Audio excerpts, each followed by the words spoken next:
Hablando de zoológicos, pues el que está en la Universidad Autónoma,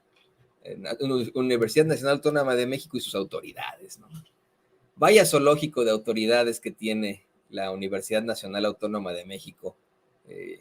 Pobres a veces de los alumnos que se tienen que enfrentar a esta situación. Pobre de nuestra máxima casa de estudios, la licenciada Laura Ceballos Alcázar, nos hace un reporte de esta situación. Híjole, verdaderamente, pues, cuestionable. Para Laura no solamente es un zoológico de autoridades, la Universidad Nacional Autónoma de México, sino un escondrijo de ratas.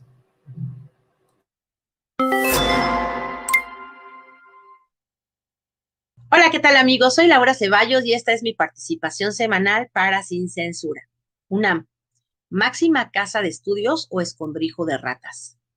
Es profundamente indignante que haya personajes que se muevan entre las cúpulas del poder en México sin responder a las consecuencias de sus catastróficos desempeños. Vemos con horror y aún con más enojo que el saliente consejero del INE, Lorenzo Córdoba, culmina una presidencia inconstitucionalmente extendida a través de una reforma constitucional de 2014, en la que, a pesar de señalarse específicamente que los puestos de consejero y presidente no podían ser ocupados por alguien que hubiera sido funcionario de ese propio consejo y que Lorenzo ya había ocupado por 4 años, se le haya concedido sin más trámite que el nombramiento de una Cámara de Diputados a la orden del entonces presidente Peña Nieto, en total consenso y en concordancia con el pacto contra México, y que tal presidencia no hubiera tenido que enfrentar impugnación alguna por aquellos que son tan escrupulosos en la legalidad. Para poder durar tantos años fuera de su nicho de poder universitario, tuvo la conveniente ayuda de su padrino, el itamita Pedro Salazar Ugarte, otrora director del Instituto de Investigaciones Jurídicas de la UNAM y actual miembro de la Junta Universitaria y de la Comisión de Legislación Universitaria del Consejo Universitario de la UNAM, para extender no una, sino 2 veces la prórroga de la licencia que solicitó para ir a chambear al INE, porque era y es investigador B, nivel 3 del Sistema Nacional de Investigadores, y que a partir del martes 4 de abril de 2023 retomó como si nada hubiera pasado.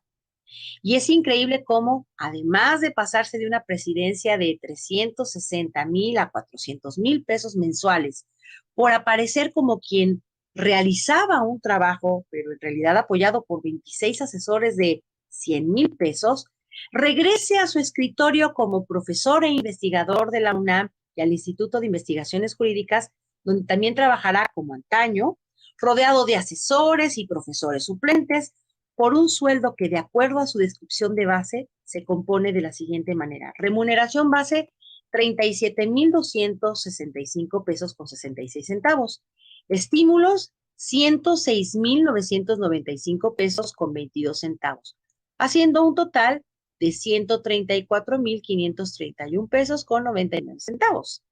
Suma a la que habrá que añadir cantidades ignotas como bonos de comités editoriales, asesorías para partidos, para políticos, conferencias nacionales y en el extranjero, publicaciones en revistas especializadas, sus libros, proyectos de investigación. Ah, y claro, las nuevas remuneraciones que tendrá como comentarista experto del tema político electoral y golpeador por los 4 costados en la prestigiosa casa de Loreto Grosso, Latinos, que se financia desde, suponemos, los bolsillos de Roberto Madrazo, que es férreo enemigo, no opositor, del presidente López Obrador. Desde ahí tendrá el escenario dispuesto para seguir engañando al público con sus visiones apocalípticas de un instituto de la democracia destruido, que no respetará la democracia, que descastará a los consejeros al ponerlos bajo la lupa en la parte administrativa que tanto ofende a una patria que está en reconstrucción y que tiene millones de mexicanos empobrecidos por las soflamas colonialistas con que defendieron sus sueldos de la austeridad, bajo el pretexto de la superespecialización de sus miembros. A nadie debe impresionar que este inicuo presidente del INE haya decidido convertirse en vocero de la OPO en latinos, como no sorprende que exministros de la Corte como Cosío o exdiputados como Fernández de Ceballos sean abogados de esa facción antiproletaria y antijusticia. Solo se abren de capa y exponen su verdadera naturaleza y gusto por la vida de lujos. Pero lo que sí debe mover a la sociedad es que esos mismos exfuncionarios coronen su inmoralidad ética, que los reciban en la UNAM como si de próceres se tratara y que sea la máxima casa de estudios la que lave los pasados inaceptables de personajes que tanto daño han hecho al país por generaciones. Lo que como comunidad de alumnos, exalumnos, profesores y administrativos, que además han tenido largas luchas laborales donde siempre pierden los más precarizados, debemos hacer es no permitir que se conceda el retorno a un traidor a México para que siga enseñando derecho constitucional y teoría de la Constitución, a sabiendas que para él la ley, la Constitución, es el instrumento con el que se puede legalizar lo injusto y lo inhumano, que permite saquear al erario con la anuencia de la justicia por no ser delito grave y que abiertamente declara con su actitud que el clasismo, racismo, aporofobia y demás vicios de las clases altas no solo está permitido, sino justificado por el máximo órgano de impartición de justicia en el país, o sea, el Poder Judicial y la Suprema Corte. La misión del grupo priista que está en el poder en la UNAM es simple: retenerla como bastión donde sus fuerzas se agrupan y se convierten en prohombres del patronato y se lanzan contra el pueblo y la democracia desde la intelectualidad más autorizada del país. En contraste, la potestad del pueblo será rechazar que siga siendo la madriguera donde se resguardan los desechos de la función pública en cualquiera de sus modalidades, y tenemos que protestar y exigir un cambio urgente en el artículo 3º constitucional y en la legislación universitaria para que se viva una verdadera democracia en nuestra querida universidad. No serán los directivos los que propicien el cambio, sino los alumnos y maestros. No será el patronato, sino el legislativo.